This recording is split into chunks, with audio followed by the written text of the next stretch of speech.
Sin duda que las consecuencias negativas de esta pandemia que ha azotado el mundo se sienten y se van a sentir seguramente a nivel económico también en los próximos meses y posiblemente años. El precio del petróleo ha caído muchísimo, como nunca antes en la historia se había visto. El precio del crudo también, en Estados Unidos y en todo el mundo en realidad. Para hablar un poco más de manera profunda sobre este tema, vamos a establecer contacto ahora con el licenciado Mauricio Landau, economista, quien es amigo de la casa y está acá para orientarnos un poco más respecto a este tema. Licenciado, buenos días y gracias por este contacto. Buenos días, Fernando, a todos los televidentes. Bueno, analizando este tema justamente de la caída del precio del petróleo y lo que más nos interesa ver su impacto y consecuencias en la economía del mundo, en la economía de la región, en la economía boliviana y en nuestra economía como ciudadanos. Eso es importante. Es así, licenciado, y me encantaría que podamos comenzar justamente con lo que más nos interesa, que es nuestro país. ¿Cuándo se va a sentir este impacto económico negativo que está trayendo la caída del precio del petróleo en Bolivia? Ahí tengo una buena noticia y una mala noticia. Gracias a Dios, dentro del diseño de los contratos de exportación de gas natural, yo digo realmente con la habilidad que muchos técnicos finalizando los años 90 tuvieron, se realizó una fórmula de exportación de gas natural al Brasil y después a la Argentina muy interesante, que evidentemente consideraba precios de los fuels sustitutos al gas natural en Brasil, pero que al mismo tiempo estos fuels están atados al petróleo. Entonces tú dirías, la relación es directa, pero la fórmula tiene un mecanismo de amortiguación que lo que hace, para explicarlo de manera sencilla, va licuando los precios por periodo. Entonces, para que realmente se vea un impacto de un precio de menos $30 por barril negativo o un precio de casi cero, digamos, un precio de casi cero, se necesitaría un periodo de tiempo largo, por lo menos de 30 días seguidos que tenga ese precio bajo.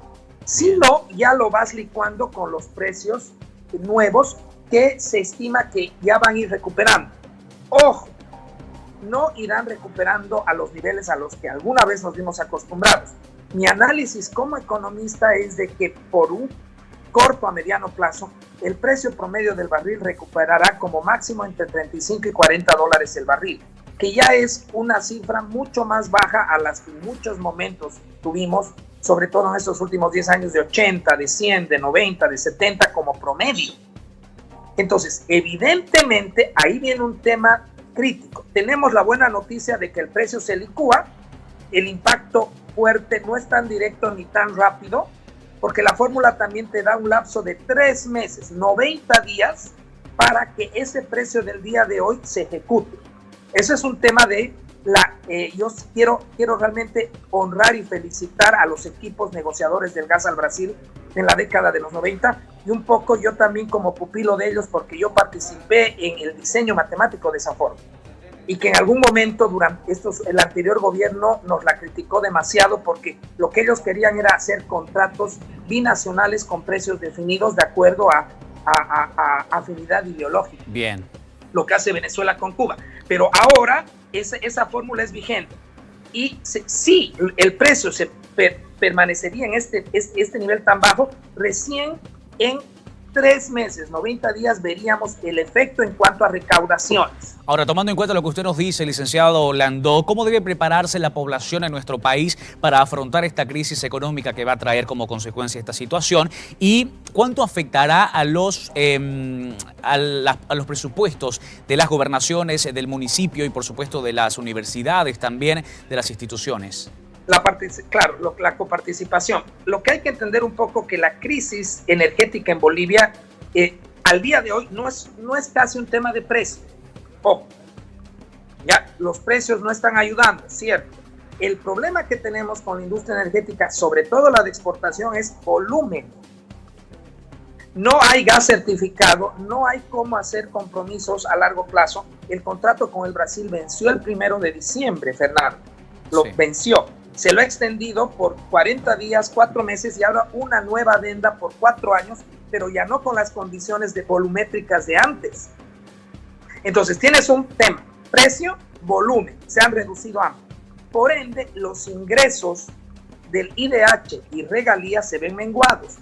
Por ende, la inversión pública del Estado central, las gobernaciones, las alcaldías, la universidad, con la fórmula de coparticipación se reduce. Por ende, se desacelera la economía. No te olvides que estos entes públicos son los mayores contratadores de servicios y de mano de obra en épocas de inversión pública. Y eso se traduce al ciudadano, a los vecinos, a las familias, porque hay un bajón tremendo. La gobernación de Santa Cruz está estimando una reducción de 40%. A mí, ¿qué me preocupa en demasía? Tarija. Tarija ya con las condiciones anteriores a esta caída, ya tiene crecimiento negativo del PIB hace 2 años consecutivos, entre -8 y -7%. Bien. Con esto más, ¿qué perspectivas tienen los departamentos monoproductores de gas natural, ¿no? Ahora, tomando en cuenta esto que usted nos está explicando, licenciado, ¿cómo se puede recuperar la economía en nuestro país después de este panorama? Bueno, yo divido el escenario en 3. La coyuntura al día de hoy, ¿no? La cuarentena y ¿cómo se llama? El estado de emergencia. Eso es un elemento. Este es un elemento que ya muestra niveles de desaceleración y el gobierno ahí tiene que coadyuvar. Mucha gente critica los bonos. Desde mi punto de vista como economista, yo no le veo otra. No le veo otra para de alguna manera, parcialmente, no totalmente, motivar a que la gente se quede en casa. Después viene el siguiente periodo, es el día D. Empezamos a salir gradualmente de la cuarentena, pero vas a tener una actividad económica totalmente menguada. ¿Por qué? Porque lo que todo gobierno no quiere o trata de evitar es que la demanda agregada no caiga, porque la demanda agregada en la sociedad es consumo, y el consumo es ingreso, es inversión y es producción. Al ser menguada, la alternativa más viable es la canalización de créditos productivos. Y eso lo tiene que hacer el Estado a través de la banca privada. Ya hay una ley, pero hasta el día de hoy no hemos visto la parte reglamentaria. ¿Cómo, cuándo, por qué, en qué situaciones, cuánto es la tasa de interés? Estamos al día de hoy en la parte general. Después, ¿qué viene? El mediano y largo plazo. Bolivia definitivamente tiene que ir pensando en otras alternativas de ingresos que ya no sean recursos naturales, ni no renovables, ni renovables también. Porque no nos olvidemos que el sector agroindustrial también depende de precios internacionales y estos están fluctuando. Entonces ya no puede ser que la economía boliviana siga en 50-60% atada a una producción que está sujeta a precios internacionales que no regulan. Porque distinto fuera que influenciemos, pero no lo hacemos. Ahora, eso, ¿cuándo, cómo, con qué perspectivas, con qué proyectos? Y una cosa también con lo que quisiera terminar. Sí. Bolivia tiene un dato importante, a diferencia de otros países. Un 60% de la economía es informal, donde los bonos difícilmente llegan, los créditos no hay cómo se canalicen y tampoco se dedican al comercio, tampoco irían en esta nueva fase de matriz productiva, tecnológica, telecomunicaciones, financiera, que es hacia donde nosotros quisiéramos ir. Esa es la situación real, ¿no? Ha sido un análisis que de alguna u otra forma nos guía un poco y le agradezco por este contacto, licenciado Mauricio Landó. Como siempre es un gusto poder hablar con usted y hasta una próxima ocasión para seguir ahondando en este y otros temas que seguramente la gente también quiere saber. Gracias. Claro que sí, un saludo a todos. Que tengan muy buenos días y hemos analizado por parte, en realidad, del licenciado Landó lo que está sucediendo a nivel mundial y en nuestro país con las repercusiones de la caída del precio del petróleo y del crudo.